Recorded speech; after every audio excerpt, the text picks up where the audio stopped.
हर पल मनाओ केसरी त्योहार। विमल, बोलो जुबान केसरी। केसरिया से मन जोगी हुआ रे, दिल झूमे देखो मतवारा हुआ रे। केसरिया से मन जोगी हुआ। हर पल मनाओ केसरी त्योहार। विमल, बोलो जुबान केसरी।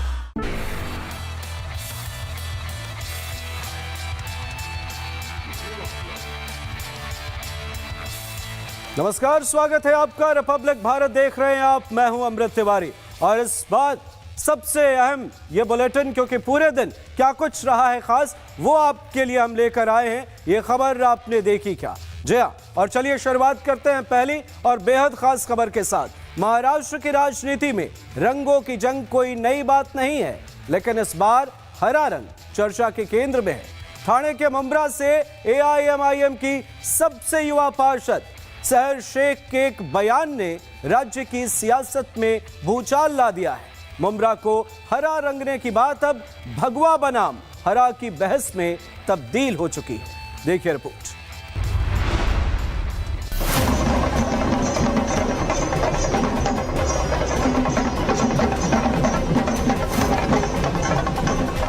हरा रंग आस्था का प्रतीक या सियासी हथियार?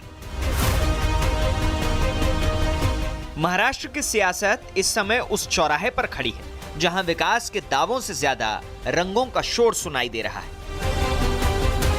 मुंब्रा से AIMIM की पार्षद सहर शेख का हरे रंग से रंगने वाला बयान पूरे महाराष्ट्र में सियासी बवंडर मचा रहा है। हरा और भगवा की बयानबाजी ने सियासत को लाल कर दिया है। AIMIM की युवा पार्षद सहर शेख ने अपनी जीत के जोश में कह दिया कि अगले 5 साल में मुंब्रा को पूरी तरह से हरे रंग में रंग देना है। आने वाले 5 साल बाद भी जब इलेक्शंस होंगे इंशाल्लाह, आप लोगों को उस इलेक्शन में इससे भी बड़ा मुंह तोड़ जवाब उनको देना है। पूरे के पूरे मुंब्रा को ग्रीन कलर से ऐसे रंगना है कि इन लोगों को यहाँ से बुरी तरह से पछाड़ के भेजना है इंशाल्लाह।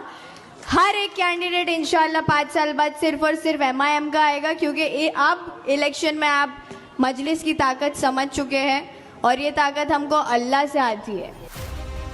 सहर शेख के इस बयान को बीजेपी और शिवसेना शिंदे गुट ने हाथों हाथ लिया और इसे धार्मिक एजेंडा बताकर हमले तेज कर दिए। बीजेपी के नेताओं ने इसे देश की एकता के खिलाफ बताते हुए हमला बोला। छत्रपति की औलादें और छत्रपति के भक्त और उनका खून हमारे अभी भी शरीरों में दौड़ रहा है। तुम नहीं, तुम्हारे 7 पीढ़ियां ऊपर से नीचे आए तो वो भी हरा नहीं कर पाएंगे महाराष्ट्र को। विवाद को शांत करने के बदले सियासी चिंगारी को AIMIM नेता इम्तियाज जलील ने यह कहकर भड़का दिया कि मुंब्रा ही नहीं, पूरे महाराष्ट्र को हरे रंग में रंग देंगे। हमारी ये जो बच्ची चुनकर आई है शहर, उसके स्टेटमेंट से हम कतई किनारा नहीं कर रहे हैं, बिल्कुल नहीं कर रहे हैं। हम पूरी तरह से पूरी मजबूती के साथ मजलिस इत्तेहाद और मुस्लिमीन एक बार फिर से कहकर जा रहे हैं कि सिर्फ मुंब्रा की क्या बात कर रहे हैं तुम। आने वाले वक्त के अंदर हम महाराष्ट्र के अंदर हम अच्छा खासा हरे रंग को फैलाएंगे। इम्तियाज जलील के बयान के बाद तो जुबानी जंग इस कदर तीखी हो गई कि सियासी गलियारे में औरंगजेब, शिवाजी और पाकिस्तान तक का नारा गूंजने लगा। सियासत के नाम पर धार्मिक एजेंडा फैलाने वालों को जवाब देने के लिए महाराष्ट्र के मंत्री नितेश राणे सामने आए और हरे रंग के समर्थक के चेहरे से नकाब उतार डाला। जिस औरंगजेब ने, जिस टीपू ने हमारे इस महाराष्ट्र को और हमारे इस हिंदू राष्ट्र को हरा करने का सपना देखा, उनको इस महाराष्ट्र में ही दफन करके हमारे छत्रपति शिवाजी महाराज और छत्रपति संभाजी महाराज ने दिखा दिया है। इसलिए खुद का इतिहास जितना जल्दी ये इम्तियाज जलील नाम का हरा साहब समझेगा, उतना जल्दी उसको इतना समझ में आएगा कि ये हिंदू राष्ट्र है, यहाँ भगवा ही रहेगा। और जो इस भगवे हिंदू राष्ट्र को हरा करने का सपना देखेगा, उसको उस औरंग्या के बाजू में हम महाराष्ट्र का हिंदू समाज ये दफन करके दिखा देगा। रंगों पर जारी सियासत के बीच अब AIMIM नेता वारिस पठान ने हरे रंग वाले बयान को लेकर न केवल अपने नेताओं का बचाव किया, बल्कि उनसे 2 कदम आगे बढ़कर यहां तक कह डाला कि महाराष्ट्र ही नहीं पूरे देश को हरा कर देंगे। बिल्कुल, मैं हमारी पार्टी का स्टेटमेंट है, मैं उसका पूरी तरह समर्थन करता हूँ। पूरा बिल्कुल महाराष्ट्र में भी करेंगे, पूरा हरा करेंगे, मुमरा भी हरा करेंगे और इंशाल्लाह ताला काहे को सिर्फ महाराष्ट्र, हम तो चाहेंगे कि पूरे देश के अंदर हरा कलर हो। हम तो चाहेंगे हमारी पार्टी का जो झंडे का कलर ही हरा है मैडम जी। कौन नहीं चाहेगा कि उसकी पार्टी का जो परचम है पूरे देश में लहराए। हम चाहते हैं कि हमारी पार्टी का जो हरा झंडा है पूरे देश के कोने कोने में लहराए ना। ये तो अरमान है हमारा कि हमारी पार्टी पूरी तरह फैले और पूरे देश के अंदर इंशाल्लाह ताला हमारा पार्टी का हरा परचम लहराएगा। हमारी पार्टी का फ्लैग का कलर ही है और एक दिन इंशाल्लाह देखना पूरे आसमान में भी आपको मजलिस इत्तेहादुल मुस्लिमीन की सिर्फ पतंग पतंग पतंग दिखेगी। महाराष्ट्र की मिट्टी में इस बार वैचारिक ध्रुवीकरण की गूंज साफ सुनाई दे रही है। सियासी जानकारों का मानना है कि यह विवाद महज एक बयान नहीं बल्कि वोटों के ध्रुवीकरण की एक कोशिश है। AIMIM अपने मुस्लिम वोट बैंक को मजबूत करने के लिए सियासी रंग का कार्ड खेल रही है। देश को रंगों से नहीं संविधान और संस्कारों से पहचाना जाता है, लेकिन जब सियासत धार्मिक एजेंडे के रंगों में रंग जाए तो सवाल उठना जरूरी है। ऐसे में बड़ा सवाल यही है कि क्या महाराष्ट्र की राजनीति में शिवाजी महाराज के सुशासन की जगह अब केवल रंगों की जंग रह गई? Bureau report, republic Bharat. 2025 के विधानसभा चुनाव में मिली करारी हार के बाद राष्ट्रीय जनता दल यानी आरजेडी में एक तरफ मंथर का दौर जारी है तो दूसरी तरफ परिवार और पार्टी के भीतर का घमासान अब सड़कों पर आ गया है। राजधानी पटना में नेशनल एग्जीक्यूटिव की मीटिंग में तेजस्वी यादव को पार्टी का नेशनल वर्किंग प्रेसिडेंट यानी आरजेडी का कार्यकारी अध्यक्ष नियुक्त कर दिया गया। लेकिन इस ताजपोशी के साथ ही लालू परिवार की बड़ी बेटी रोहिणी आचार्य के बागी तेवरों ने बवाल मचा दिया। देखिए हमारी खास रिपोर्ट।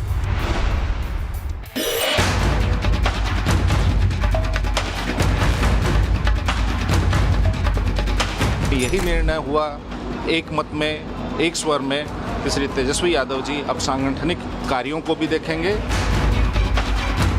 तेजस्वी को बहुत बहुत शुभकामना।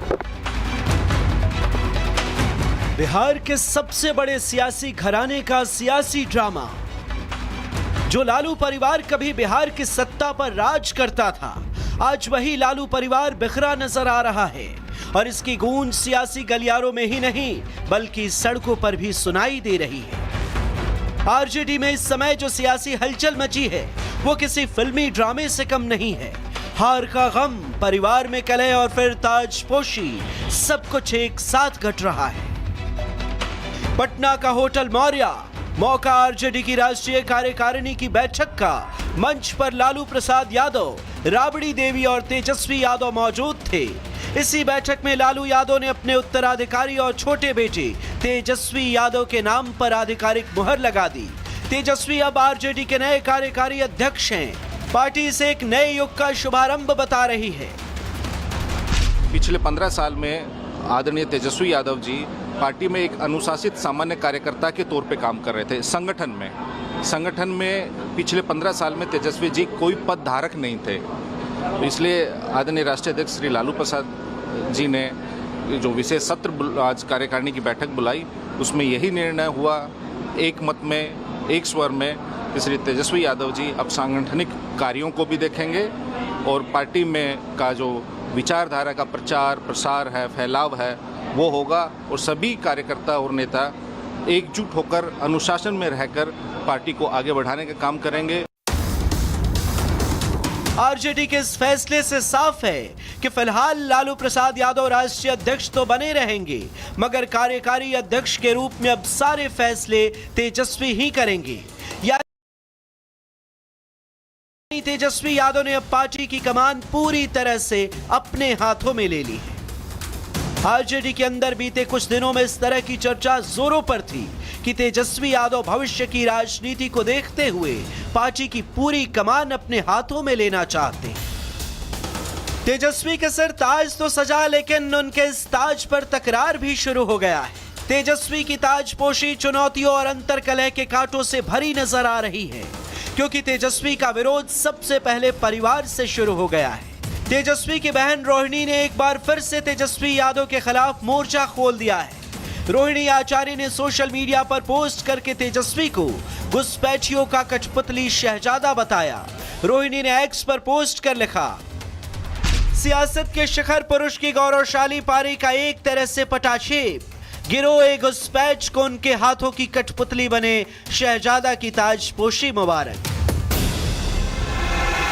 रोहिणी के बाद पार्टी से निकाले गए लालू यादव के बड़े बेटे तेज प्रताप ने भी तेजस्वी पर निशाना साधा और रोहिणी के ट्वीट को 100% सही बताया। तो जिम्मेवारी मिला है तो अपना जिम्मेवारी को निर्वाह करे, और क्या बोल सकते हैं हम। जिसको जो जिम्मेवारी मिलता है उसको अपना पालन करना चाहिए। रोहिणी आचार्य ने ट्वीट करके कहा है कि कठपुतली बना शहजादा, मुबारक हो, ताजपोशी मुबारक हो। हाँ, तो सही तो लिखी है उन्होंने जो ट्वीट किया है, बिल्कुल 100% सही ट्वीट किया है। रोहिणी और तेज प्रताप भले ही तेजस्वी के खिलाफ हों, लेकिन मां राबड़ी और बहन मीसा भारती खुलकर समर्थन कर रही हैं। तेजस्वी यादव को राष्ट्रीय कार्यकारी अध्यक्ष बनाए जाने पर मां राबड़ी देवी और बड़ी बहन मीसा भारती ने खुशी जाहिर की। मीसा भारती ने कहा कि अब पार्टी तेजस्वी के नेतृत्व में आगे बढ़ेगी। तेजस्वी को बहुत बहुत शुभकामना कि, और ये बहुत खुशी की बात है पार्टी के लिए भी और बिहार के लोगों के लिए भी और सभी कार्यकर्ता के लिए, नीचे करो कि अब राष्ट्रीय जनता दल को एक अध्यक्ष और एक कार्यकारी अध्यक्ष मिले हैं और दोनों लोग के मार्गदर्शन में बहुत अच्छा कार्य करेगी। संगठन पे तेजस्वी ने भाषण दिया, कहा कि संगठन को और मजबूत करना है। इधर आरजेडी अपने घर के झगड़े सुलझाने में जुटी है, उधर सत्ताधारी एनडीए इस ड्रामे पर मजे ले रही है। एलजेपी अध्यक्ष चिराग पासवान ने तेजस्वी पर बड़ा हमला बोला, कहा आरजेडी परिवार तक की सीमित पार्टी है। ये होना ही था, पर मुझे लगता है कि आज की तारीख में पहले ये जिम्मेदारी तय होने की जरूरत थी कि कौन कारण रहा जिसकी वजह से राजद को एक ऐतिहासिक हार मिली है। ऐसे में आप उनको इतने बड़े पद से नवाज रहे हैं। ये मैं मानता हूं कि भाई लालू जी के सुपुत्र हैं, तो आज नहीं तो कल उन्हीं के ही हाथ में पार्टी की कमान जानी थी। पर ये कमान तब जाती जब पार्टी का प्रदर्शन बेहतर रहता उनके नेतृत्व में। अगर पार्टी ने अच्छा प्रदर्शन किया होता तो स्वाभाविक था उनका इस जिम्मेदारी को लेना। तो तेजस्वी की ताजपोशी पर तकरार जारी है। ऐसे में सवाल है कि क्या तेजस्वी यादव पार्टी और परिवार के इस बिखरे हुए मोहरों को समेट पाएंगे या फिर यह अंतरकला आरजेडी को एक नई मुसीबत में डाल देगी। फिलहाल लालू यादव ने कमान तेजस्वी को सौंप दी है, लेकिन अपनों की नाराजगी दूर करना उनके लिए सबसे बड़ी अग्नि परीक्षा होगी। Bureau report, republic Bharat. Tejashwi Yadav की ताजपोशी लेकिन रास्ते कांटो भरे। जी हाँ, यह सियासत है और सियासत का यही सच है।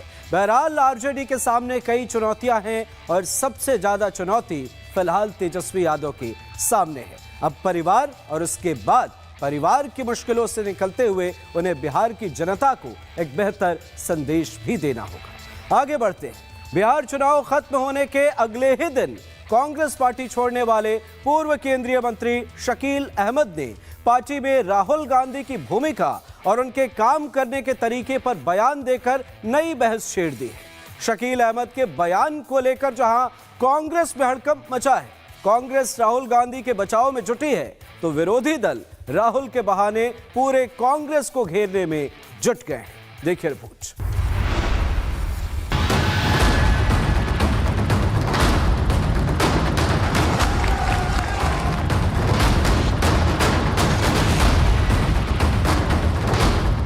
कांग्रेस में हड़कंप मचा है। कारण है पार्टी के पुराने दिग्गज नेता रहे शकील अहमद का बयान। और सवाल सिर्फ बयान का नहीं, सवाल है राहुल गांधी की पकड़ का, उनकी कमान का और उनकी नाकामी का। शकील अहमद ने बड़ा आरोप लगाते हुए कहा कि राहुल गांधी ने कांग्रेस के भीतर एक बड़ा गुट तैयार कर लिया है और वो उसी के इर्द गिर्द रहते हैं। उन्होंने कहा कि कांग्रेस ने तो राहुल गांधी को पूरी तरह अपना लिया, लेकिन राहुल गांधी ने कांग्रेस को पूरी तरह नहीं अपनाया है।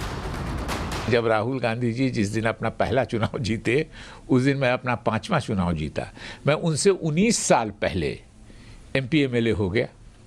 तो जाहिर है कि ऐसे लोगों को राहुल जी की एक होता है, आदमी का इनबिल्ट कुछ होता है, वो जिसके साथ बैठने में उनको ये नहीं लगता है कि हमको ये बॉस मानता हो, उस आदमी के साथ बैठने में मेरे ख्याल में ही इज़ अनकम्फर्टेबल, वो सहज नहीं है उनके साथ। ये मैं बहुत दिन से ये फील कर रहा था।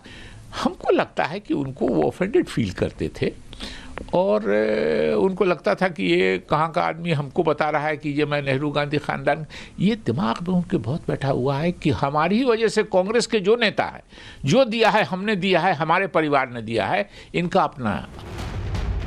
शकील अहमद भले ही पार्टी छोड़ चुके हों, लेकिन उनका बयान सामने आते ही कांग्रेस में खलबली मच गई। एक तरफ पार्टी सफाई में जुटी है तो दूसरी तरफ अंदर खाने गुस्सा, असंतोष और डर साफ दिखाई दे रहा है।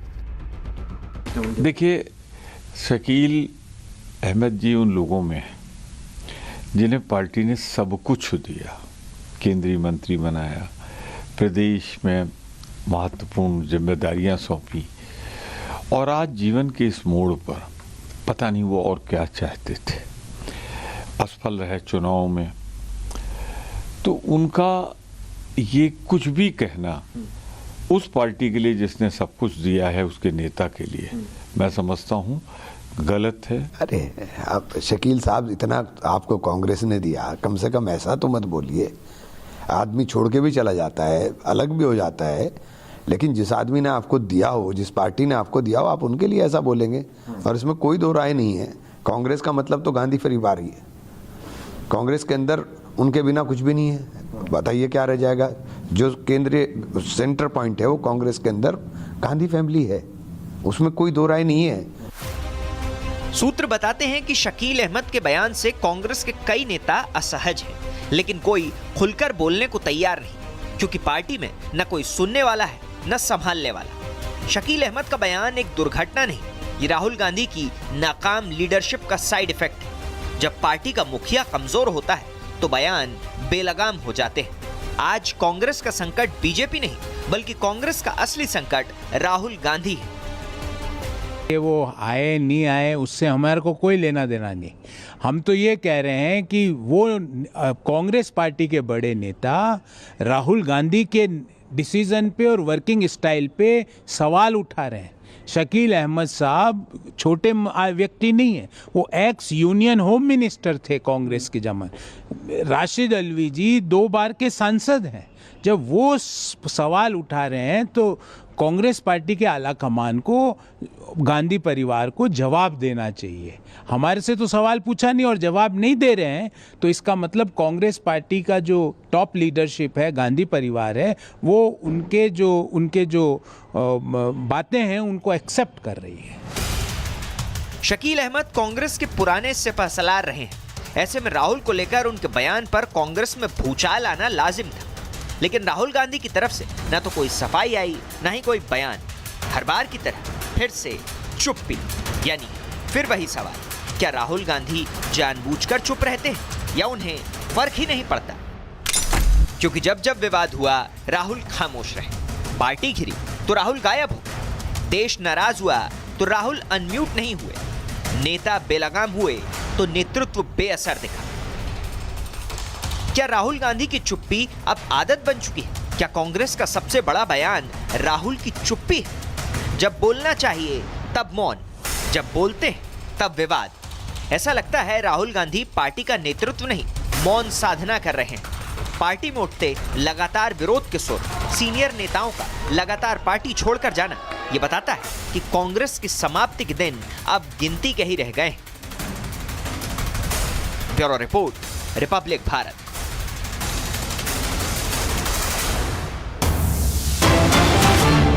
और इस वक्त की बड़ी खबर, पश्चिम बंगाल के दक्षिण 24 परगना में भारी बवाल की खबर है। जी हां, ये बड़ी खबर आपको दिखा रहे हैं। आगजनी की भी तस्वीर सामने आई है। पश्चिम बंगाल के दक्षिण 24 परगना की तस्वीर आप देखिए, जहां दमकल विभाग के कर्मचारी आग बुझाने में जुटे हैं। बीजेपी और टीएमसी के कार्यकर्ताओं में झड़प की खबर है। बीजेपी और टीएमसी के कार्यकर्ता यहां इकट्ठा थे और इस बीच झड़प की खबर सामने आई। डायमंड हार्बर रोड पर तोड़फोड़ और आगजनी हुई है। ये फर्स्ट और एक्सक्लूसिव तस्वीरें हम आपको दिखा रहे हैं रिपब्लिक भारत पर। दक्षिण 24 परगना, पश्चिम बंगाल का ये जिला जो इस वक्त धधक रहा है। बीजेपी और टीएमसी के कार्यकर्ताओं में झड़प के बाद यह स्थिति नजर आ रही है। फिलहाल दमकल विभाग के कर्मचारी मौके पर मौजूद हैं। आग पर काबू पाने की हर संभव कोशिश की जा रही है। ये अहम तस्वीरें हम आपको दिखा रहे हैं। देखिए दो तस्वीरें। पहली तस्वीर जहां दक्षिण 24 परगना जिले में बीजेपी और टीएमसी के कार्यकर्ताओं के बीच झड़प के बाद आगजनी की तस्वीर नजर आ रही है। आग पर काबू पाने की कोशिश की जा रही है। दूसरी तस्वीर आप देखिए जहां कुर्सियां टूटी हुई हैं। झड़प के बाद की तस्वीर है। बीजेपी और टीएमसी के कार्यकर्ता यहां पर मामूली विवाद के बाद हिंसक तस्वीर यहां पर नजर आई। झंडे गिरे हुए हैं। देखिए कहीं टीएमसी के कहीं बीजेपी के कुर्सियां गिरी पड़ी हैं, टूटी पड़ी हैं और यहां बीजेपी और टीएमसी के कार्यकर्ताओं के बीच ये झड़प की तस्वीर नजर आई। एक तरफ आगजनी, ये झड़प के बाद की तस्वीर हम आपको दिखा रहे हैं जहां दमकल विभाग के कर्मचारी जो है, फायर ब्रिगेड के कर्मचारी जो है आग पर काबू पाने की हर संभव कोशिश कर रहे हैं। आग बुझाई जा रही है। तो दूसरी तरफ हम हंगामे के बाद की आपको तस्वीर दिखा रहे हैं जहां पर अब इस वक्त सन्नाटा है। कुर्सियां टूटी पड़ी हैं, झंडे बिखरे पड़े हैं और चारों तरफ सिर्फ अशांति की तस्वीर नजर आ रही है।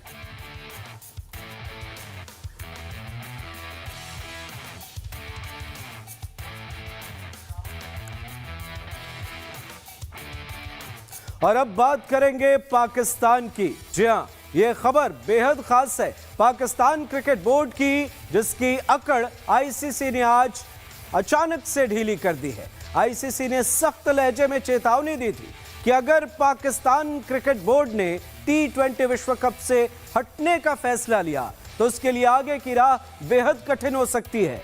पाकिस्तान ने आईसीसी के डर से तुरंत अपनी टीम का ऐलान कर दिया। देखिए रिपोर्ट।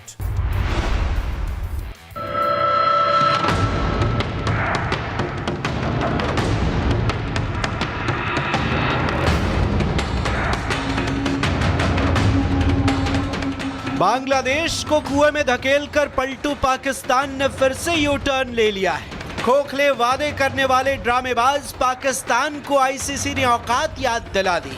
आईसीसी की धमकी से डरकर पाकिस्तान ने पतली गली पकड़ी और T20 वर्ल्ड कप की टीम का ऐलान कर दिया। वो पाकिस्तान को बांग्लादेश का साथ निभाने और वर्ल्ड कप न खेलने की गीदड़ भभकिया दे रहा था। उसने चुपके से टीम का ऐलान कर एक बार फिर साबित कर दिया कि आखिर वो क्यों दुनिया भर में इतना बदनाम। कल तक भारत की ट्रॉफी चुराने वाला मोहसिन नकवी बांग्लादेश के लिए हाय तौबा मचा रहा था। बांग्लादेश के लिए इंसाफ की गुहार लगा रहा था। लेकिन जैसे ही आईसीसी ने अपने इरादे साफ किए, नकवी की सारी हेकड़ी निकल गई।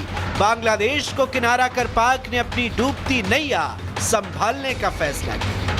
मेरा ख्याल है बांग्लादेश के साथ ज्यादती हुई है और मैंने आईसीसी की बोर्ड की मीटिंग में भी यही कहा था। आप डबल स्टैंडर्ड्स नहीं कर सकते हैं कि एक मुल्क के लिए आप कहें कि जी जो मर्जी जब मर्जी फैसला कर ले और दूसरे मुल्क के लिए टोटली ऑपोजिट फैसला करें। और इसीलिए हमने ये स्टैंड लिया है कि बांग्लादेश के साथ ज्यादती हो रही है। बांग्लादेश को हर सूरत में वर्ल्ड कप को में उनको खिलाना चाहिए। वो एक बड़ा स्टेक होल्डर है और उनके साथ ये ज्यादती नहीं होनी।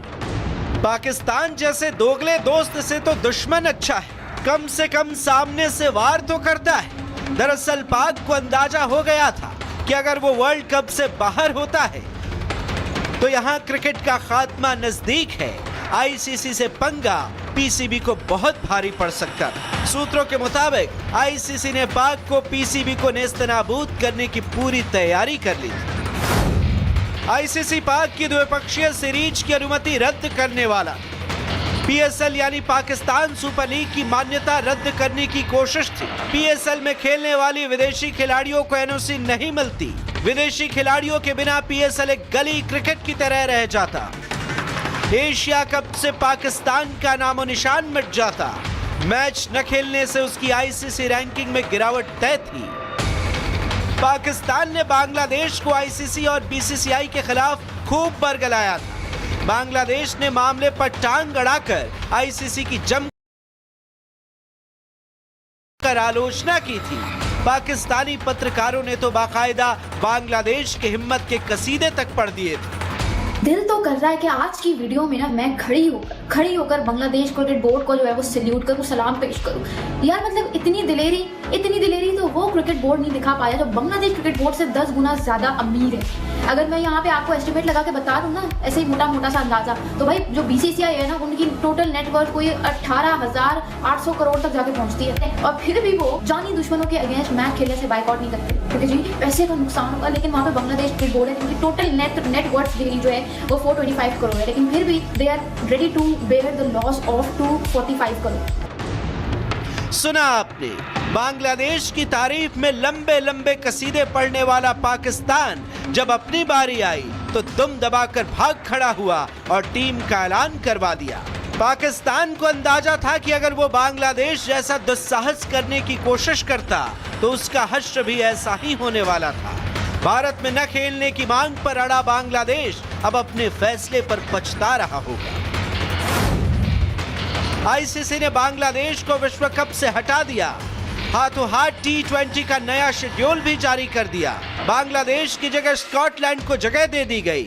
अगर पाकिस्तान भी नानुकुर करता तो उसको भी बाहर कर दिया जाता, पाकिस्तान की जगह किसी और टीम को खेलने का मौका मिल जाता।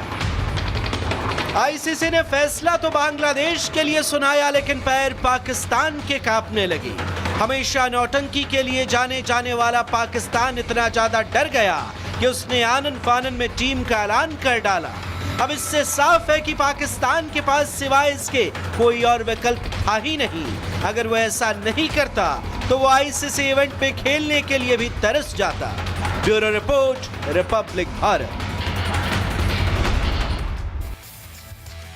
तो एक बार फिर पाकिस्तान के चेहरे से नकाब उतर गया। जी हाँ, ढकोसलेपन का नकाब, गीदड़ भभकी का नकाब। जैसे ही ICC की चेतावनी सामने आई, पाकिस्तान ने अपनी टीम का ऐलान कर दिया।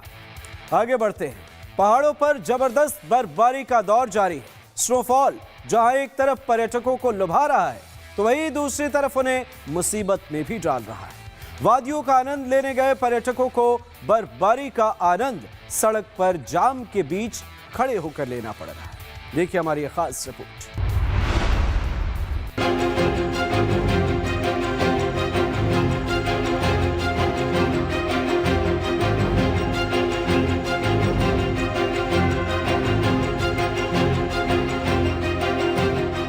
मैदानों में बारिश और पहाड़ों पर बर्फबारी ने ठंड की जबरदस्त वापसी करा दी है। लोग वीकेंड पर बर्फबारी का आनंद लेने के लिए पहाड़ी इलाकों का रुख कर रहे हैं। पर्यटकों की भीड़ के कारण उत्तराखंड और हिमाचल में कई जगह पर भारी जाम देखने को मिल रहा है। वादियों का आनंद लेने गए पर्यटकों पर बर्फबारी का आनंद सड़क पर जाम के बीच लेना पड़ रहा है।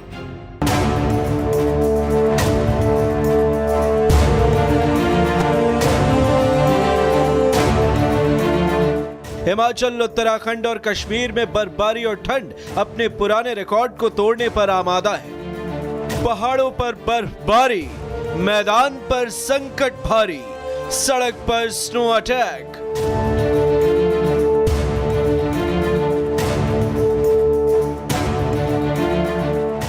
भारी बर्फबारी का असर हिमाचल प्रदेश में भी देखने को मिला। पिछले कई घंटों से मनाली में रुक रुक कर बर्फबारी हो रही है। लगातार हो रही बर्फबारी के कारण सड़कें फिसलन भरी हो गई हैं और यातायात व्यवस्था पूरी तरह चरमरा गई है। नेशनल हाईवे 3 पर कई किलोमीटर लंबा ट्रैफिक जाम लग गया है। मनाली में सड़क पर बर्फ जमने से वाहन जगह जगह फंसे हुए हैं और कई किलोमीटर तक वाहनों की लंबी लाइन लगी हुई है। पर्यटक कुल्लू मनाली के बीच फंसे हुए हैं। हिमाचल में मौसम ने रौद्र रूप दिखाते हुए जनजीवन को पूरी तरह अस्त व्यस्त कर दिया है। प्रदेश में हुई भारी बर्फबारी ने ट्रिपल अटैक कर दिया है। हिमाचल में बर्फबारी के बाद अभी नेशनल हाईवे समेत 835 सड़कें बंद हैं। वहीं तेज हवाओं और बर्फ के बोझ से बिजली लाइनों को भारी नुकसान पहुंचा है। प्रदेश भर में 1942 ट्रांसफार्मर ठप पड़े हैं। बिजली आपूर्ति बाधित होने से संचार सेवाएं भी प्रभावित हुई हैं। हिमाचल ही नहीं, राजस्थान में भी बर्फबारी देखने को मिली है। माउंट आबू पर हुई जबरदस्त बर्फबारी ने जहां एक तरफ पर्यटकों को लुभाया है, बर्फीला मंजर पर्यटकों को खूब भा रहा है। माउंट आबू में चारों ओर बर्फीला मंजर दिखाई दे रहा है। माउंट आबू के polo ground Barkatullah Khan stadium ने बर्फ की चादर ओढ़ रखी है। सड़क पर खड़ी गाड़ियों पर बर्फ जमी हुई है। माउंट आबू का तापमान 3 डिग्री सेल्सियस तक पहुंच गया है। अरावली की सबसे ऊंची चोटी गुरु शिखर का तापमान 2 डिग्री तक गिरा है। फिर भी पर्यटकों की संख्या लगातार बढ़ रही है। हमारी जो फीलिंग है वो शिमला जैसी रही। बिल्कुल रात का टेम्परेचर बहुत अच्छा -4 डिग्री 5 डिग्री के आसपास रहा। चारों तरफ बर्फ जमी हुई थी, कारों के ऊपर आइस जमी हुई थी और धूप वगैरह सब जगह एकदम आइस जमी हुई थी। फ्रीजिंग पॉइंट था। जम्मू कश्मीर में भी बर्फबारी से हालात काफी गंभीर है। सड़कों पर कई फीट बर्फ जम गई। सुरक्षा बल और स्थानीय प्रशासन लगातार सड़कों से बर्फ हटाने में लगा हुआ है। डोडा से राजौरी तक भारी बर्फबारी का दौर जारी है। जम्मू श्रीनगर नेशनल हाईवे हालिया भारी बर्फबारी के कारण बंद रहा। मौसम का असर हवाई सेवाओं पर भी पड़ा है। कई फ्लाइट्स कैंसिल हो गई हैं। मौसम विभाग ने आने वाले दिनों में भी जम्मू कश्मीर में भारी बर्फबारी और बारिश का अलर्ट जारी किया है। ऐसे हालात में यात्रियों की सुरक्षा को ध्यान में रखते हुए रेलवे ने जम्मू कश्मीर में विशेष आरक्षित ट्रेनें चलाने का फैसला लिया है।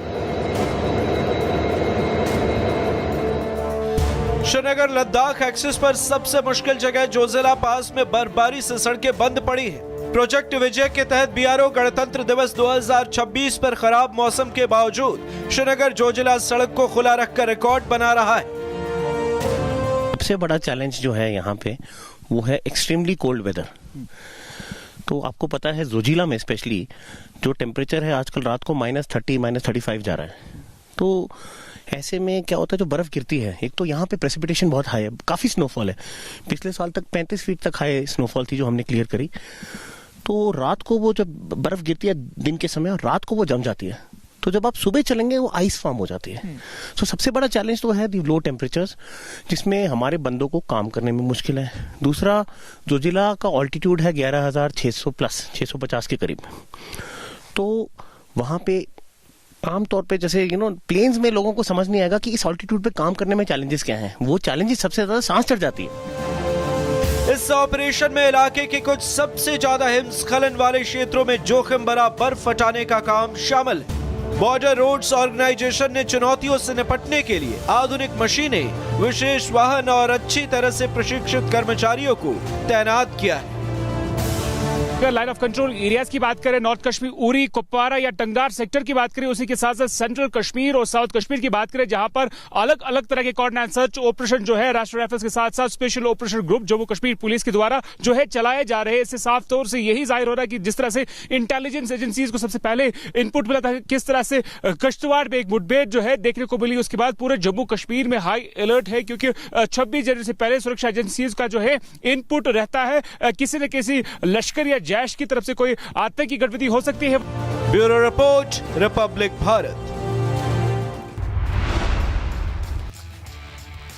गणतंत्र दिवस से ठीक पहले राजधानी में किसी बड़ी साजिश की आशंका के बीच दिल्ली पुलिस ने ताबड़तोड़ कार्रवाई करते हुए अपराधियों और असामाजिक तत्वों पर करारा प्रहार किया है। दक्षिण पूर्वी दिल्ली जिले में हाई अलर्ट के दौरान पुलिस ने ऑपरेशन कवच 12 के तहत एक साथ 94 जगहों पर छापेमारी की और 70 लोगों को गिरफ्तार किया है। एक खास रिपोर्ट आपको दिखाते हैं।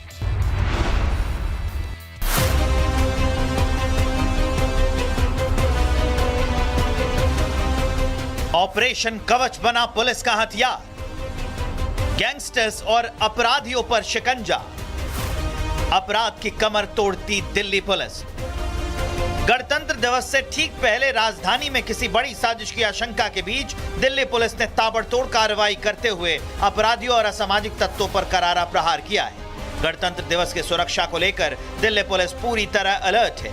इसी कड़ी में वेस्ट डिस्ट्रिक्ट पुलिस ने 23 जनवरी की शाम 6 बजे से 24 जनवरी की शाम 6 बजे तक ऑपरेशन कवच 2.0 के तहत 24 घंटे का मेगा ऑपरेशन चलाया। राजधानी में एक साथ कार्रवाई करते हुए 147 पुलिस की टीमों का गठन किया गया, जिन्होंने 325 से ज्यादा ठिकानों पर एक साथ छापेमारी की। ऑपरेशन कवच के दौरान पुलिस ने संवेदनशील इलाकों, झुग्गी बस्तियों, इंडस्ट्रियल एरिया, शराब तस्करी के रूट, रात में अपराध वाले हॉटस्पॉट और संदिग्ध ठिकानों पर अचानक रेड और नाकेबंदी कर दी। इस ऑपरेशन में वेस्ट डिस्ट्रिक्ट के सभी 12 थाने, special staff, anti narcotic squad, AATS, technical surveillance unit, beat staff और ERV को लगाया था। 24 घंटे की इस कार्रवाई में नशे के सौदागरों और अवैध शराब माफियाओं पर पुलिस का सख्त शिकंजा देखने को मिला। जानकारी के मुताबिक NDPS एक्ट के तहत 4 केस दर्ज किए गए, 4 आरोपियों को गिरफ्तार भी किया गया। पुलिस ने लगभग 1.5 किलो गांजा, 15 ग्राम स्मैक बरामद की और नशे में इस्तेमाल होने वाली सामग्री भी बरामद की है। दिल्ली आबकारी अधिनियम के तहत 15 केस दर्ज हुए, 22 आरोपी गिरफ्तार किए गए और बड़ी मात्रा में अवैध शराब भी जब्त की गई। ऑपरेशन कवच के दौरान अवैध हथियार रखने वालों पर भी पुलिस की सख्त नजर रही। आर्म्स एक्ट के तहत 15 केस दर्ज किए गए, 15 आरोपियों को गिरफ्तार किया गया। पुलिस ने 1 देसी पिस्टल, 1 जिंदा कारतूस और 14 चाकू बरामद किए। इसके अलावा 272 बदमाशों और हिस्ट्री शीटरों की तस्दीक और चेकिंग की गई। दिल्ली पुलिस की इस कार्रवाई का संदेश साफ है कि अपराध की साख चाहे कितनी भी मजबूत क्यों न हो, लेकिन दिल्ली पुलिस मुस्तैदी से हर एक अपराधी और अपराध की कमर को तोड़ेगी। यानी राजधानी में अब किसी तरह के आरोपी को बख्शा नहीं जाएगा। अपराध को पहले ही रोकने के लिए पुलिस ने बड़े पैमाने पर प्रिवेंटिव एक्शन भी लिया है। BNSS की धारा 126, 170 के तहत 79 लोगों को गिरफ्तार किया गया। 126 कलंदरे तैयार किए गए। कलंदरा कार्रवाई में 165 लोगों की गिरफ्तारी हुई, 250 लोगों को प्रिवेंटिव कस्टडी में लिया गया, जबकि 1439 लोगों को DP एक्ट में डिटेन किया गया। तो साफ है कि गणतंत्र दिवस से पहले दिल्ली पुलिस ने अपराधियों को कड़ा संदेश दे दिया है। वेस्ट डिस्ट्रिक्ट का ऑपरेशन कवच सुरक्षा के लिहाज से एक बड़ा कदम माना जा रहा है। दिल्ली पुलिस ने आम लोगों से अपील की है कि वो सतर्क रहें और किसी भी संदिग्ध व्यक्ति या गतिविधि की जानकारी तुरंत पुलिस को दें, ताकि 26 जनवरी का पर्व शांति और सुरक्षित माहौल में मनाया जा सके। Bureau report, republic Bharat. तो गणतंत्र दिवस से पहले सिर्फ राजधानी दिल्ली ही नहीं बल्कि देश के तमाम राज्यों में पुलिस प्रशासन अलर्ट मोड पर है, खासकर सरहदी इलाकों में, जहां पुलिस प्रशासन के साथ पैरामिलिट्री फोर्स के जवान तैनात हैं और हर एक मोमेंट पर नजर रखी जा रही है। एक छोटे से ब्रेक का वक्त है, जल्द लौटेंगे। मिलाओ और खाओ केसरिया से मन जोगी हुआ रे, दिल झूमे देखो मतवारा हुआ रे, केसरिया से मन जोगी हुआ। हर पल मनाओ केसरी त्योहार। विमल, बोलो जुबान केसरी। केसरिया